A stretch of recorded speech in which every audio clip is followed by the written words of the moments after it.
Do you look back on it with affection? Oh, enormously, yes. But I mean, I can't look back on it because I'm involved in it all the time. You know, I'm talking to you about it. Yeah. I've just been doing a broadcast talking about it today, and I was going to do Simon's show this morning. And I had 2 conferences last week, and I've got another one in a couple of weeks' time. So they're still. I mean, it's the sort of interest as if you were in like, a primetime TV series. Anyways. Yeah, absolutely. I mean, these people. Do you still get the letters? Oh, sure. Do you? Absolutely, yeah. Well, because that's from the videos. You see, all about the videos. Absolutely. Like and because they're about the videos, and they want their sleeves autographed or photographs, etc. Well, it's not as potent as it used to be, of course. Particularly in America, because America was that was the sort of big reaction that came from the States. We were touring all over the place, and every PBS station, public broadcasting service station, had Doctor Who. That was their sort of #1 hook. And everybody played it all over America, but then it stopped. They never played it anymore. Partly the fault of the people who sold it. I think they charged too much money for it. And then they upset the Whovians. Yeah, is that what they know as? Yeah. Well, they upset them because they were the ones who got the money for the PBS stations. Yeah. They're the ones who get on the telephone and do all the work to raise the money, because you know how it operates. It's like telethon. Yeah. And they do that to get money, send money in, to get the programs they want. The program they wanted was Doctor Who, so that's why they all turned up in force. But as soon as they upset them... How did they upset them? Well, but they first of all, they charged too much money to the PBS stations for hiring, because Lionheart had the rights for the films. And they made things difficult. For example, when people had conferences and they wanted to show all the attendees Doctor Who films throughout the conference, they wouldn't let them have any. They said, well, how are we going to run a conference? They said, that's your problem. Yeah.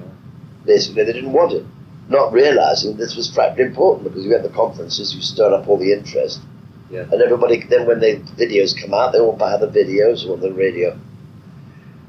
When the show goes on the air again, they all watch the show. It's very short-sighted policy. Yeah, it is. How long did you play for? 5 years. Was there a time afterwards when you sort of wanted to turn away from it? I mean, you seem to accept now that it is such a vivid thing in people's lives. Yeah. Was there a time when you thought, I don't want to do it, I've had enough? No, not really, because I enjoyed it, because I'm a great believer in teams. And in my tenure as Doctor Who, I had a team with the unit, with the brigadier and the sergeant, and that group, Katie Manning as a companion, or the other fellow is Slade, and my great friend Roger Delgado is the master. Oh, right. And we had this great team of unit with the same soldiers of unit, Terry Walsh and all his stuntmen. Yeah. And it was a very tight unit. We were able to shift around and do way out stories which we wouldn't have been able to do otherwise. And the threat was on Earth, which to me was much more alarming. And the cinema always used it's now become hackneyed, so there's nothing more alarming than coming home and finding a Yeti sitting on your loo and shooting back. Because you don't expect to see him there. And if you see a Yeti sitting on your loo in the Himalayas, you say, well, that's the right place, that's where he's supposed to be. Yeah. So therefore, that token, if you have the Daleks coming pouring over Westminster Bridge in the middle of the night, that's frightening. Frightened the life out of me. Yeah, they did. Or the dinosaurs coming out of Bolton Underground. Yeah. There was something, I mean, why do you think it worked? What was it that captured the imagination? Because it certainly captured mine. Well, sci-fi always does. Yeah. Well, you look at the histories of science fiction, and they go way back. I mean, what's the name of that ridiculous man? Flash Gordon. Flash Gordon, that's right. Well, you see, that's been going since the bloody 20s. Yeah. On radio, and then it went on film, and then it went on television. Yeah. And then there was another dreadful show in America. God, it was awful. And they have conferences for it still in America. They still turn up and wear the gear and do, what the hell are that lot who's in an hotel? Yeah. Oh, they're all fans of Buzdich. Yeah. So what's that? They said, oh, well, he hasn't been on the air for 25 years. They're still fans. Still going. because it's science fiction. They love science fiction. But there was something, like we touched on before, who I think was slightly different there. There was an essential Britishness about it. The Doctor was almost the epitome of sort of, I know he was a Time Lord and we don't really know where he came from and stuff, but, he was, yourself and Tom and Peter and, you were essentially very British. Oh, absolutely. I think. Yeah, of course. Do you think that was part of it as well? Oh, yeah, of course. But on the other hand, they didn't expect anything else, did they? Because it's Britain. Yeah. And the people who look at it are British. Yeah. And it was never done with an eye on another market, was it? It was never sort of old foreign sales. No, not at all. No, but that's what the BBC don't ever think of that sort of thing. Yeah, quite. They were very surprised when they'd thrown away half of them. Oh, we shouldn't have done that, because we can sell these now, can we? Yeah. Get them back. Can't. Destroyed them. What, all of them? No, well, half of them.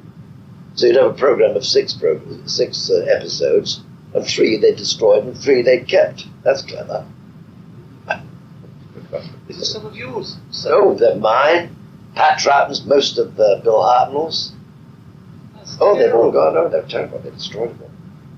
Anyway, then just awful, isn't it? Then Lord Montague's son, Rafe Montague, very cleverly found a way of being able to resuscitate the American lines, take even black and whites, if they would get American tapes, and he would convert that to the English lines and then colour them by computer. Right.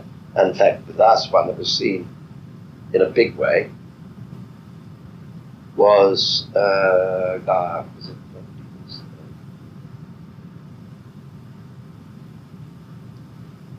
Invasion of the Dinosaurs, I think it was. And this had never been seen before until these boys got hold of it, and we did it, rejigged it. It was bloody good. Yeah. And they found them.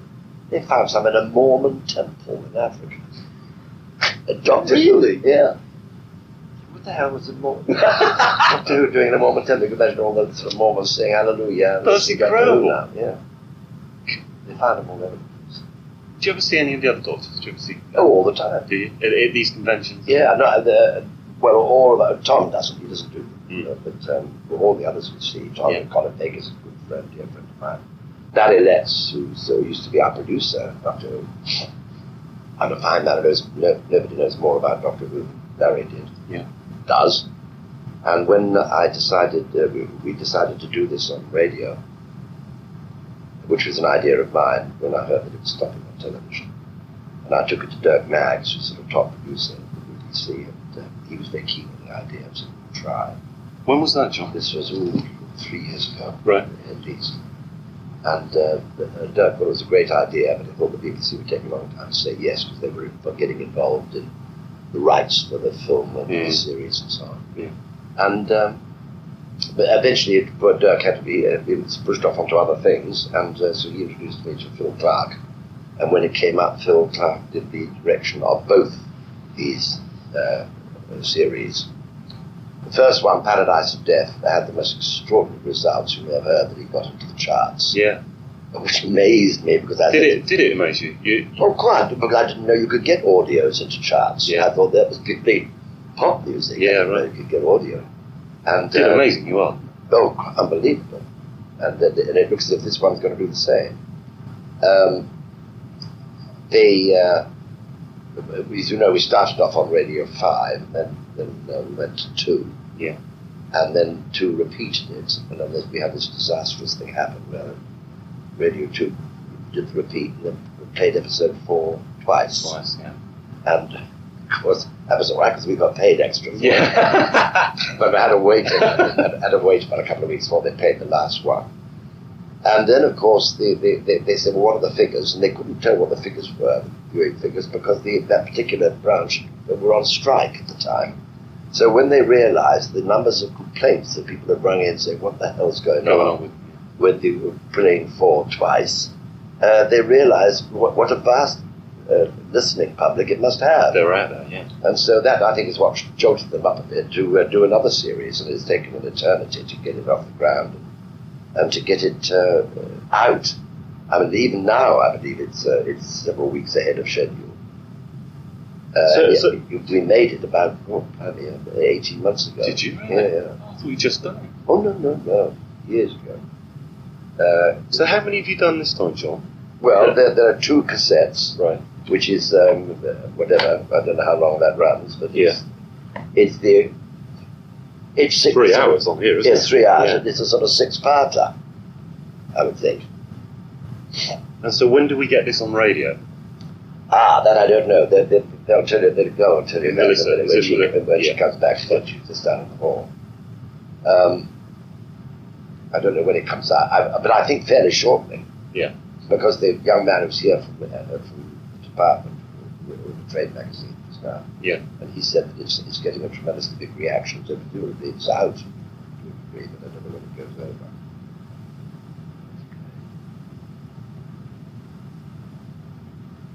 Could you do any more, John? Oh, you bet your life. I mean, I think we should be doing about 4 or 5 a year. I cannot understand why people are so reticent. They know it's a big seller. They know it's an easy thing to do. And when we could churn this stuff out, we work on it very, very quickly. Because we're all very experienced radio broadcasters or something. And so you get the script and bang. So where does the reticence come from on whose part? To BBC, yeah. Be careful when I say it, my bosses. But I mean, enterprises. I can never understand how they operate. Yeah, it's like a pig and a dinosaur on the tail, isn't it? It takes a long time to get to the brain.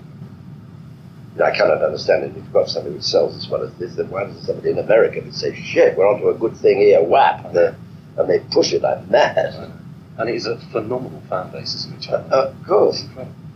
I mean, anything related to Doctor Who just does so well. Yeah, absolutely. Everybody seems to know that. Well, we go after, I do these conferences all over the place. I did a conference last weekend in Birmingham.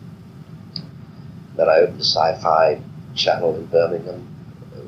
Just going to shortly have Doctor Who. Then I went to Leeds to do a Star Trek convention. They're now crossing over with Star Trek films like Doctor Who visitors and stars, which is a good thing. Have you ever done any of those in the States, John?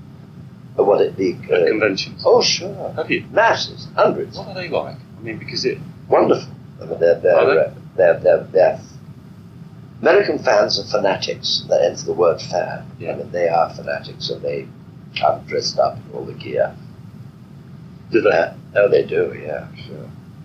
Not so much mine, because mine's too expensive. You know, with my velvet jacket, frilly shirt. But anybody can get a long scarf and a hat, and so Tom has a lot of impressionists.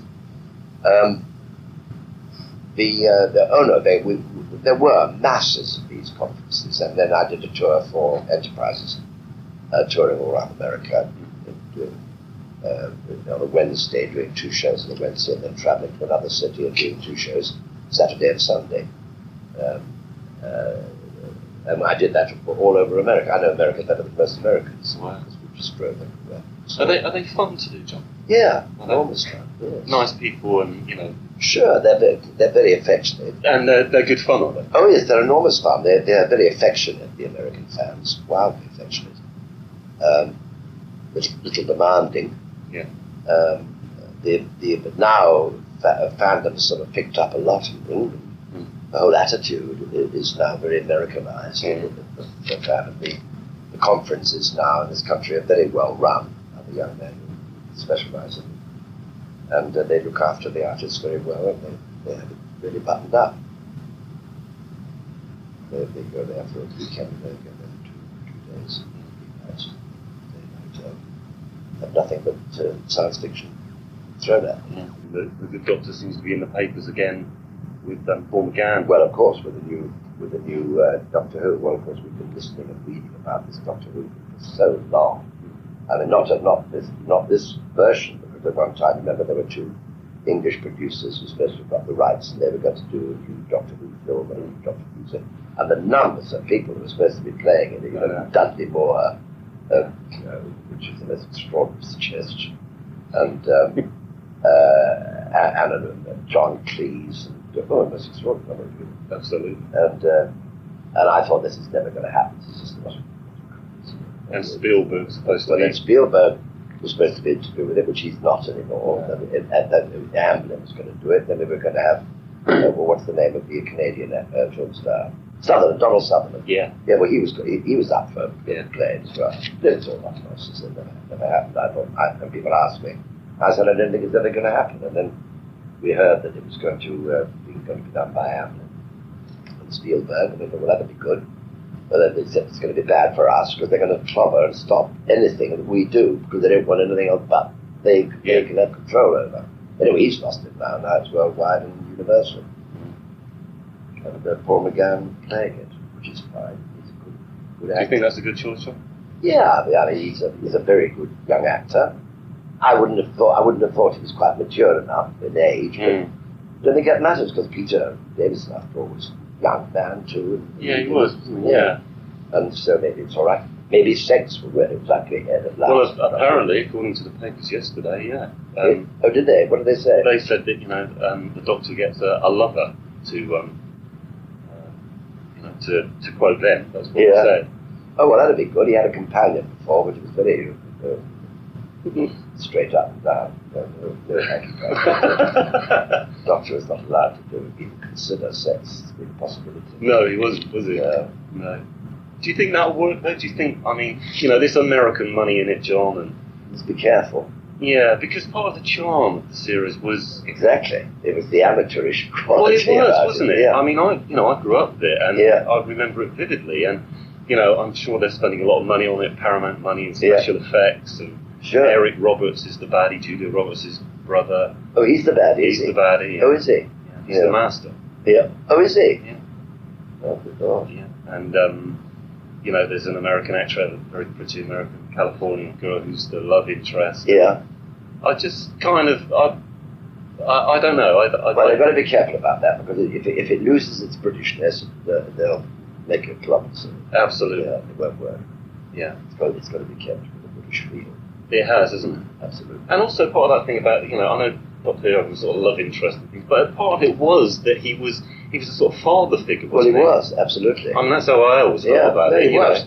Nobody was favoured. They were all treated with respect and with protection. Not just wings. Yeah. No, I think they've got to be very careful how they do it. They still see they're only making once. Yeah. There they go. So you'll be looking on with great interest, presumably, when sure, that comes out. Nothing's going to make a difference. I don't think they'll have us anywhere near it. Well, they've had Sylvester over there, apparently. Just for the change. To change. Yeah. Let's see. Would you do it again, John, on TV? I would have done. I couldn't do it myself. I'm too old. I'm 76, 77 year. So you look very good on it. I'd keep going.